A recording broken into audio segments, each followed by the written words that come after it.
台北5日4夜自駕遊下，未睇上集記得睇埋。經過大屯火山群，一覺瞓醒，食酒店自助餐，參觀下酒店，之後再出發去牛仔莊園睇得意嘅馬仔，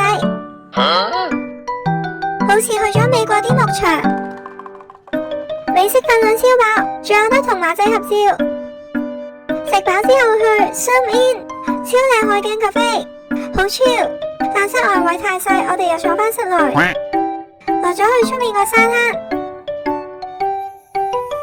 第二晚住嘅酒店係天國酒店，浸浴超值。Oh no！ 哇！酒店行10分鐘到市南夜市，食鐵板燒、袋數街、花生卷冰淇淋、烤魷魚、大腸包小腸，1蚊一粒地瓜球，擺攤位